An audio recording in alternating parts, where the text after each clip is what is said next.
Hi, I'm Lisa here at the Bruce Company, and I'm with Gail Stroh. She is one of the buyers here, and she is a bird aficionado and expert. And this is the time of season you might think that feeding the birds, just throw some seed out there, they'll be fine. But honestly, birds have special needs at this time of They year. do. So it's good to give them special kinds of food at this time of year. And so, Gail, what do birds need this time of year? Well, with the cold weather and the snow, they have limited access to natural foods because it's just all covered up. So we like to try and supply them with not only seed that they can get energy from, but things like suet, which gives them extra energy to withstand the really cold weather. So today we're going to talk a little bit about suets and suet feeders. And what kind of birds is suet likely to attract? Well, birds like woodpeckers, nuthatches, chickadees, blue jays probably would like it too, but sometimes they're a little aggressive. So I think people always like to attract the woodpeckers because they're so much fun to watch. Indeed. Mm-hmm. Indeed. So Yeah. why don't you let's talk about the kinds, if you don't have a suet feeder yet and Sure. you want to try this, what kinds of vehicles do we have to get the suet to the birds? Well, obviously just a regular type of cage feeder where you can put the suet cakes in, either like that one or this one. And then the birds will come and kind of cling onto the feeder and eat the suet Pop through this in like that. Yep, exactly. Super easy. The advantage of this one is it has a what was called a paddle tail, so birds like woodpeckers can take their tail and balance on the feeder. I always wondered why that was there. Yeah, they take their tail and prop it against the base, and then they feel more secure because it's like being on a tree. Yeah, for sure. Yeah. And this one's made of recycled material, It is. so that's really very awesome durable. as well. Mm-hmm. Yep. So And that then- works really yeah, well and for then- all kinds of suet cakes. And then there are the suet tubes, or what do we? There are. Yes.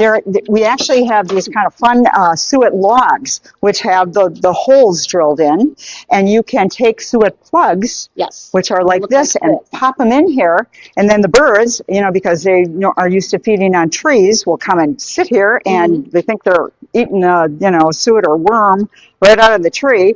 And some of the suet, like you, I think, have in your hand there. This one over here has even mealworms in it, which is even added extra protein for them, and they would find that a special treat in the wintertime. Now let's talk about taste. And does it matter what flavor you're going to put out for the birds? The birds really don't have much of a sense of taste. They have very few taste buds in their mouth, so they don't detect flavors like we would. And so one of the things we can do to deter squirrels from eating this is use hot pepper suet, which, they infuse it with hot pepper extracts. Yeah, and then just so you know, the birds can't taste that, That's but the right. squirrels do. Yeah. So it might help. Although a determined squirrel is a tough creature. Well, and if they're starving, they're going to eat it regardless. Absolutely. But in a lot of ways, it does keep them from just devouring or even destroying your feeders many times. So that's why hot pepper suet or hot pepper sprays can help keep the squirrels limited on your feeders. So those are all helpful tips. Right. So some of the fruit ones you were saying earlier have pieces of fruit in them. They do. It's not that necessarily the birds like oranges or blueberries or whatever, but the cherries. bits of fruit have extra moisture in there, and so that helps too. Yeah, and they like to eat raisins and cherries and dried apples, whatever they put in those suet cakes. That's really a bonus to them too. So the flavors are kind of for us to feed the birds, but they do have a benefit from eating those things as well. And so while you're here, let's talk about a couple of other things that birds need at this time of year, which would be shelter and water. Yes. Well, at this time of the year, they're looking for places to withstand the really cold, windy days like evergreens. They're going to try and hang out in evergreens or brush piles. If you have roosting boxes where they can congregate at night, they will climb in roosting boxes. If you get a fresh Christmas tree, this is a really good thing to do with your Christmas tree.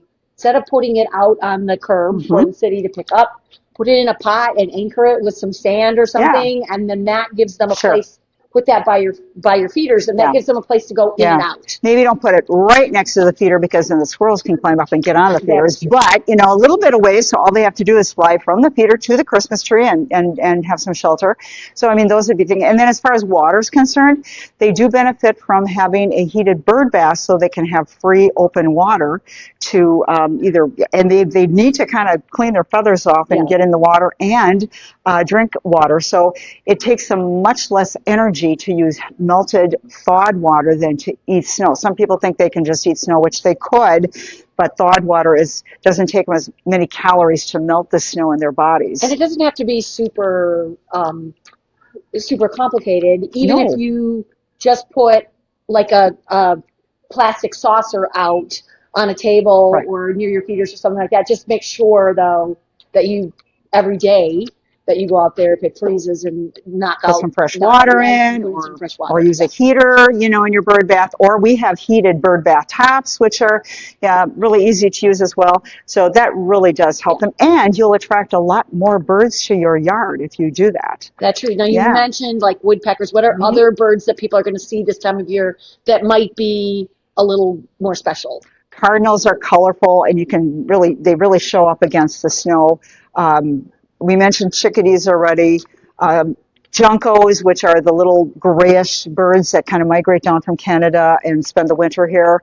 Nuthatches, blue jays, which people do like to watch. So, I mean, we have a lot of birds that overwinter here and spend the winter with us. So we're pretty lucky, and it's funny to think about juncos that we are the southern place. We are. Where they hang out Right. because it's warmer. True. That doesn't happen with a lot of birds. That's Usually right. we're the summer place, and then they go south. So that's kind of fun. Yeah. So we have a lot of birds that we can watch, and then sometimes we can tailor the types of seed that we offer for the types of birds that we really want to see. So yes, and that would be things like sunflower seed is probably the most important, the most widely adaptable seed for most birds, but we can offer them other types of seed as well, millet for smaller birds, and cracked sunflower seed for the birds that can't crack the shell in the sunflower seed. So lots of things that we can offer them. Mm-hmm. Well, thank you, Gail. And stay tuned. We're going to send this out as an e-blast every Tuesday night and also on Facebook on Wednesday morning. So we will see you if you're watching this on Facebook. See you Wednesday.